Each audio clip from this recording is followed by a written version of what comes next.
Resource है, वो चीज है, वो घर है जिस घर में दुनिया के 87% से भी ज्यादा जीव जिस घर में रहते वो घर है ये मिट्टी। ये मिट्टी वो चीज है कि जिस मिट्टी के ऊपर हर एक जीव इस दुनिया में जो है वो इसके ऊपर ही निर्भर है। इसकी वजह से ही उसकी उत्पत्ति होती है। क्यों? तो दोस्तों हम सभी सभी तरह के जो जीव हैं, सभी जो सूक्ष्म जीव से लेके सभी प्राणी वनस्पति सब कुछ, हमारा जो सोर्स है एनर्जी का वो है सूरज। हम सभी सूरज के ऊपर डिपेंडेंट है, सूर्य के ऊपर डिपेंडेंट है। जो भी एनर्जी हमें लगती है, खाने की हो, इस्तेमाल करने की हो, हर तरह की एनर्जी जो हम इस्तेमाल करते हैं वो बेसिकली हम पाते हैं इस सूरज से, इस सूरज की रोशनी से। और इस सूरज की रोशनी प्रकाश संश्लेषण प्रक्रिया से हमें केमिकल फॉर्म में, केमिकल एनर्जी में तैयार करने का काम अगर कोई करता है तो वनस्पति करती है। ये वनस्पति है जिसकी वजह से ये सूरज की रोशनी, सूरज की ऊर्जा पूरी दुनिया को और हर एक जीव को मिलती है, बड़े छोटे सूक्ष्म जीव सबको मिलती है। और ये जीव, ये वनस्पति कहां से आती है, कहां से उत्पन्न होती है, कौन सा उसको, जैसे माँ की कोख हम कहते हैं, कहां से उत्पत्ति होती है, तो वो है मिट्टी। ये मिट्टी है जो एक माँ की तरह उसको, उसका पालन पोषण करती है, उसको बढ़ाती है, उसको उत्पन्न करती है, उसको पैदा करती है। ये मिट्टी है जिसकी वजह से ये हर तरह की वनस्पति तैयार होती है। फिर ये वनस्पति ये सूरज की रोशनी, सूरज की ऊर्जा उसपे स्टोर करती है और उस पे एक तो सभी तरह के एनिमल्स भी डिपेंडेंट है और सभी तरह के जीव भी डिपेंडेंट है। तो बेसिकली ये जो मिट्टी है ये सभी तरह के जीवों के लिए, जीवों का सोर्स या उत्पत्ति का साधन है। और आज ऐसी परिस्थिति है कि ये जो मिट्टी जिसके ऊपर दुनिया के सभी जीव डिपेंडेंट है, वो मिट्टी बुरी तरह से हम खराब कर रहे हैं, बुरी तरह से। जिस स्पीड से अब ये काम चल रहा है, जैसा मैडम ने कहा कि पूरी दुनिया के साइंटिस्ट लोगों का ये कहना है कि दुनिया में हमारी इस पृथ्वी के ऊपर जितनी भी जमीन है, उस जमीन के ऊपर से 40% जो जमीन है, 40% की जो ऊपर की मिट्टी है वो निकल चुकी है। उसको बहुत बुरी तरह से हमने डिग्रेड किया है कि वो अभी उतनी पोषक नहीं है कि जो वो वनस्पति को वो सहारा, वो सपोर्ट दे, उनकी उत्पत्ति कर सके। और अगर ये ऐसे ही चलता रहा तो दोस्तों आने वाले दिनों में बहुत भयंकर संकट हमारे सामने हो सकता है। जिस स्पीड से हम लोग काम कर रहे हैं उस स्पीड से अगर चलेगा तो आगे के 30 साल के बाद एक बहुत भयानक खाने का संकट हमारे सभी दुनिया के सामने होने वाला है। आज हमारी लोक संख्या 800 करोड़ से ज्यादा है, देखते देखते 900 करोड़ के आगे चले जाने वाली है। और इन लोगों के लिए, यानी मनुष्य हमेशा खुद की बात करता है, लेकिन कई सारे सूक्ष्म जीव है, कई सारे कीटक है, कई सारे प्राणी वनस्पति सब कुछ है जो इस मिट्टी के ऊपर डिपेंडेंट है। हम उनकी तो बात ही नहीं करते। साइंटिस्ट ये कहते हैं कि अगर इस तरीके से चलता रहा तो और 30 साल के बाद इन लोगों के लिए, खाने के लिए भी, अनाज के लिए भी मिट्टी नहीं रहेगी। इतना बड़ा संकट हमारे सामने हो सकता है। तो दोस्तों बहुत जरूरी है इस मिट्टी को समझना, इस मिट्टी का संवर्धन करना। तो सबसे पहले समझते हैं कि हेल्दी जो पोषक ऐसी मिट्टी होती है, यानी क्या होता है, कौन सी मिट्टी है जो पोषक होती है, जो सबसे अच्छे पौधों की निर्मित करती है और जिसकी वजह से दुनिया बहुत अच्छी तरह से चल सकती है। तो दोस्तों सबसे अच्छी मिट्टी वो होती है जिस मिट्टी में जान होती है। और जान का मतलब क्या? तो दोस्तों इस मिट्टी में लाखों करोड़ों ऐसे जीव होते हैं। जैसा मैंने कहा कि इस दुनिया में जितने भी जीव है 87% जीव मिट्टी में होते हैं। दुनिया में कोई ऐसा इकोसिस्टम नहीं है, कोई ऐसी इस कुदरत में जितने भी जीव है, कौन सी भी ऐसी संस्था नहीं है, कोई भी ऐसी चीज नहीं कि जहां इतने सारे जीव इकट्ठा छोटी सी जगह में रहते हैं। और वो क्या है? तो वो है मिट्टी। आपको अंदाजा नहीं होगा, लेकिन एक जो हेल्दी सॉइल है, जो अच्छी मिट्टी है, अगर उसको 1 टीस्पून, अगर आप 1 चम्मच भी उसकी मिट्टी उठाएंगे तो उस मिट्टी में इतने सूक्ष्म जीव होते हैं जो हमारी दुनिया में जितनी भी आबादी है उससे भी ज्यादा। आज की तारीख में हमारी आबादी कितनी है? मनुष्य की आबादी 800 करोड़ से ज्यादा है।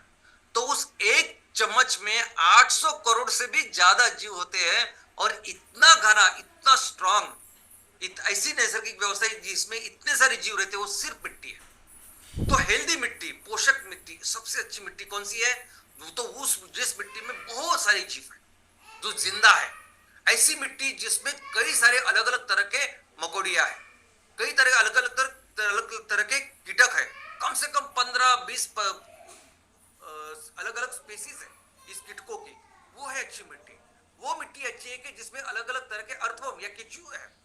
वो मिट्टी जिसमें इस मिट्टी का मिट्टी मिट्टी जिनका घर है, ऐसे अलग अलग तरह के जीव, वनस्पति, प्राणी, वो सब जिसमें होते हैं, ये है अच्छी मिट्टी। और वो मिट्टी, क्योंकि ये सभी जो सूक्ष्म जीव, ये सभी तरह के जीव है, ये मिट्टी को पोषक बनाने का काम करते हैं। मिट्टी की जो पोषकता आती है वो बेसिकली इनकी वजह से आती है। मिट्टी में जो पोषक तत्व, जीवन सत्व, मूल द्रव्य, अभी हमें भी जिंदा रहने के लिए जो जीवन सत्व लगते हैं, जो मूल द्रव्य लगते हैं, वो कहां से आते हैं, कहां से प्राप्त करते हैं? वो बेसिकली वनस्पति से। और वनस्पति को वो कहां से मिलते हैं? तो वो मिट्टी से। तो इन मिट्टी को वो सब देने का काम कौन करता है?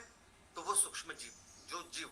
और वो सिर्फ सूक्ष्म जीव नहीं, ये कछुओं से लेके सांप से लेके छोटे छोटे कीटक जो है, ये सभी अपना अपना काम करते हैं, अपना अपना कार्य करते हैं, इस मिट्टी को बेहतर पोषक बनाने का काम करते हैं। और यही मिट्टी जो सबसे अच्छा पोषकता इन वस्तुओं को, इन वनस्पति को दे सकती है, इसे ही हम कहेंगे हेल्दी सॉइल। दोस्तों, अभी ये अच्छी मिट्टी है, ये हम कैसे देख सकते हैं? तो इसकी कुछ प्रॉपर्टीज होती है, फिजिकल, बायोलॉजिकल, केमिकल। अभी फिजिकल प्रॉपर्टी यानी कौन सी?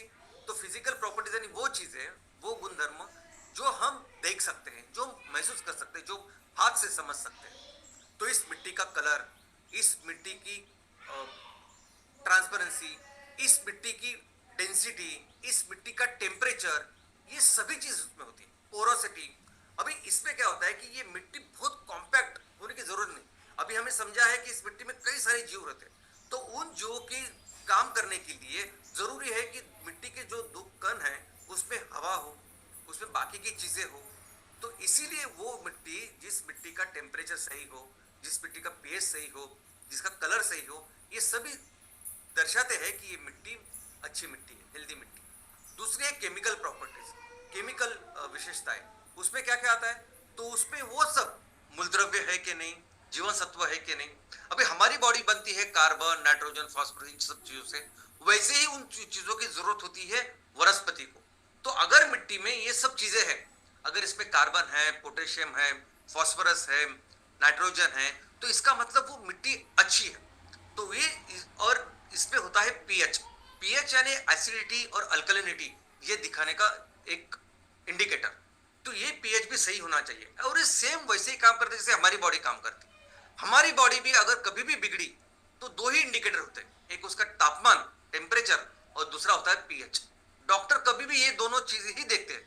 वैसे ही हमारी मिट्टी एक्चुअली एक लिविंग चीज है, जिसमें ये सब चीजें हम देखते हैं कि उसकी पीएच और बाकी की चीजें कैसी है। वैसे ही बायोलॉजिकल प्रॉपर्टीज। अभी बायोलॉजिकल प्रॉपर्टीज में क्या आएगा? जैविक विशेषता में क्या आएगा? तो जैविक चीजें। जैविक विशेषता में आएगा जीव। तो एक्चुअली आपके मिट्टी में कितने जीव है? और जीव कैसे दो प्रकार के होते हैं, वनस्पति के जीव और प्राणी। तो वनस्पति में अलगे से लेके छोटे छोटे कई सारे ऐसे जीव है, यानी ये जो पत्तियां वगैरह सब गिर जाती है, वो पत्तियां भी मिट्टी के साथ मिलके तो अपना कार्बन, नाइट्रोजन उस मिट्टी को देते हैं, और इस पत्तियों को, इस पूरे बायोमास को ह्यूमस ऐसे कहते हैं। तो ये भी बहुत अच्छा इंडिकेटर है कि अगर जमीन में ह्यूमस ज्यादा है, कार्बन ज्यादा है, तो ये बहुत अच्छी चीज है। और कई सारे सूक्ष्म जीव वनस्पति के, यानी जैसे मैंने कहा कि अलगे, एक अलग अलग तरह के अलगे हैं जो जमीन में होते हैं, अलग अलग तरह की वनस्पति जमीन में होते हैं, वैसे ही प्राणी, यानी सिंपल कई सारे बैक्टीरिया, फंगाई, कई सारे सूक्ष्म जीव इसमें रहते हैं, कई सारे कीटक। ये जो कीटक है, ये बहुत बड़ा, बहुत अच्छा काम इस जमीन के लिए करते हैं। तो बायोलॉजिकल प्रॉपर्टी यानी जैविक विशेषताएं जमीन की क्या है, मिट्टी की क्या है, तो मिट्टी में ये देखना कि ये सब चीजें है कि नहीं। अभी इसमें बहुत अच्छा रोल एक बड़े पेड़ का भी होता है। बड़े पेड़ की जो रूट सिस्टम होती है, जो ब्रांचिंग होती है, वो भी बहुत काम आती है मिट्टी को उपजाऊ बनाने के लिए, बेहतर बनाने के लिए। और दोस्तों, इस मिट्टी की सबसे जरूरत अगर कुछ है, सबसे ज्यादा इंपॉर्टेंस अगर कुछ है, तो ये दुनिया चलाने के लिए है। अब ये दुनिया चल रही है जिस जिस एक प्रिंसिपल के ऊपर, सस्टेनेबिलिटी, इस चीज के ऊपर। यानी करोड़ों सालों से ये दुनिया चल रही है, करोड़ों सालों से। जैसे हर दिन सूरज आता है, हर दिन दिन होता है, हर दिन रात होती है, इसी को कहते हैं हम सस्टेनेबिलिटी, जो करोड़ों साल से चलती आ रही है। वैसे ही अभी ये तो पूरे ब्रह्मांड की बात हुई, लेकिन अगर जमीन की बात करें, अगर हम अपनी पृथ्वी की बात करें, तो इस पृथ्वी के ऊपर कई तरह के जीव है, करोड़ों तरह के जीव है अलग अलग। और ये सभी जीवों की व्यवस्था कुदरत ने कैसी की है, इस माँ ने कैसे की है कि आपको जो भी जरूरत है आप अपनी जरूरत को करिए, पूरा कीजिए, यानी खाइए पिए, और फिर से वो चीज आपको फिर से मिल जाती है। यानी आप जिस आपकी जो जरूरत है वो आप जरूरत लेते हो, आप अपनी जरूरत पूरी करते हो, और वो फिर से आपको आते हैं। और यही चलता आ रहा है करोड़ों सालों से, जिसकी वजह से दुनिया चल रही है, हर जीव चल रहा है। और इसके लिए अगर कोई एक सिंगल चीज जिम्मेदार है और जिसकी वजह से ये दुनिया सस्टेनेबल चल रही है, तो वह सिर्फ और सिर्फ मिट्टी। दोस्तों, ये मिट्टी है जिसकी वजह से दुनिया सस्टेनेबल है। ये मिट्टी है जिसकी वजह से, जिसमें इतने करोड़ों 87% जीव, जिस जो घर है जिसका, और ये 80% जीव जो है, जो जो इस अपने घर में रहते हैं, इस मिट्टी में रहते हैं, वो कंटिन्यूसली काम कर रहे हैं, वो कंटिन्यूसली काम कर रहे हैं और दुनिया चला रहे हैं। और उसके वजह से ये दुनिया आज सस्टेनेबल है और वैसे ही चलती जा रही है करोड़ों सालों से। इनफैक्ट सस्टेनेबिलिटी के नाम पे अभी हम लोग कई सारे चीजों की पढ़ाई करते हैं। हम देखते हैं कि हमें क्या लगता है, कार्बन। हमारा शरीर किससे बना होता है? कार्बन, वनस्पति, हम सर। तो कार्बन, उसका एक साइकिल है। कार्बन जैसे हम कंज्यूम करते हैं वैसे फिर से वो तैयार होता है, फिर से तैयार होता है। ये कार्बन का साइकिल कैसे?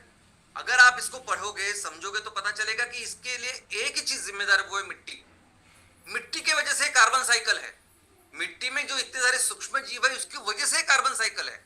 और सिर्फ कार्बन नहीं, कार्बन लीजिए, नाइट्रोजन लीजिए, अमोनिया लीजिए, फास्फोरस लीजिए, हर चीज का जो साइकिल है, जो हम पढ़ाई करते हैं और जिसकी वजह से ये दुनिया सस्टेनेबल है, इसका कारण ही है मिट्टी।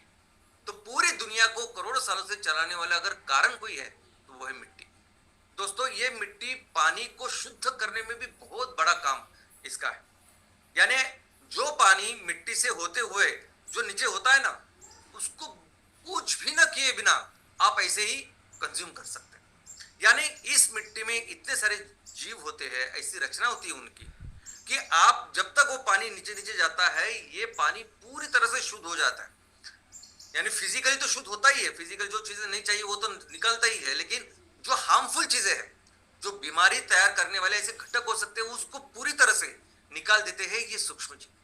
तो ये मिट्टी बहुत अच्छा काम करता है कि पानी को शुद्ध बनाने का।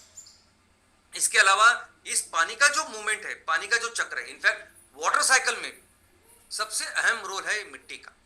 वाटर साइकिल में, पानी के चक्र में हम देखते हैं कि बारिश होती है, और बारिश फिर अल्टीमेटली जो बारिश से पानी निकलता है वो धीरे धीरे करके नदी को मिलता है, नदी सागर को मिलती है, और फिर से वो चलता है। ये सब रेगुलर करने के लिए, ये मूवमेंट रेगुलर करने के लिए अगर कोई काम करता है तो वो है मिट्टी। मिट्टी पानी को बहुत अच्छी तरह से संभालता है। मिट्टी पानी का ये काम करता है कि वो फ्लड, यानी अगर ज्यादा बारिश भी आ गई तो भी बाढ़ नहीं आनी चाहिए, इसकी काम भी ये भी करती है मिट्टी। और लेकिन सबसे जरूरी, सबसे अहम अगर कोई काम है इस मिट्टी का, तो वो है बायोडायवर्सिटी। दोस्तों, हमारी दुनिया में ना इस करोड़ों सालों से माँ ने एक संतुलन बना के रखा है। एक संतुलन, हर तरह के जीव जो इस दुनिया में रहते हैं, प्रकृति में रहते हैं, इस सभी तरह के जीवों का एक संतुलन है, जिसे हम इकोसिस्टम, जिसे हम बायोडायवर्सिटी कहते हैं। अब ये बहुत जरूरी है। अभी इस संतुलन में, इस बायोडायवर्सिटी में छोटे से वनस्पति से लेके बड़ी से बड़ी वनस्पति होती है, छोटे से छोटे कीटक या बैक्टीरिया से लेके बड़े हाथी तक प्राणी होते हैं। और इसका एक बहुत अच्छा संतुलन है, जो संतुलन बनाने का काम करती है मिट्टी। दुनिया की जितने भी बायोडायवर्सिटीज है, मैक्सिमम बायोडायवर्सिटीज, मैक्सिमम इकोसिस्टम डिपेंडेंट है हमारी इस मिट्टी के ऊपर। और इसका संतुलन रखना बहुत जरूरी है, क्योंकि अगर इसका संतुलन बिगड़ गया तो बहुत बड़ा परिणाम हम सब पे होता है। और ये देखा हमने कोरोना में देखा।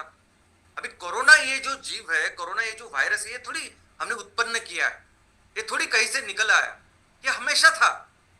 कोरोना हमेशा इस प्रकृति के संतुलन में था, इस बायोडायवर्सिटी में था। वो हमने गलत काम किया, हमने उस संतुलन को बिगाड़ा, इसलिए फिर इतना नुकसान हुआ कि 2 साल तक हमने वो देखा। और उसके बाद अभी भी जो जो एक ऐसा जीव है कि जिसको से ज्यादा लोग मरते हैं, वो है मच्छर। मच्छरों के कारण सबसे ज्यादा लोग मरते हैं। अगर किसी कीटक की वजह से, जीव की वजह से मरते तो वो मच्छर है। अब ये मच्छरों को भी अच्छी तरह से उसका उसका नियंत्रण करने का काम प्रकृति ने करके रखा है। वो देखती है प्रकृति की, ना बाघों की संख्या बढ़े, ना मच्छरों की, ना सांपों की, वो सब पूरा संतुलन है। लेकिन हम हमेशा हर वक्त जो संतुलन बिगाड़ रहे हैं, उसके कारण ये बीमारियां हैं, उसके कारण ये चीजें हैं। तो बहुत जरूरी है दोस्तों, हमारी इस दुनिया में इस प्रकृति का, पर्यावरण का संतुलन बनाने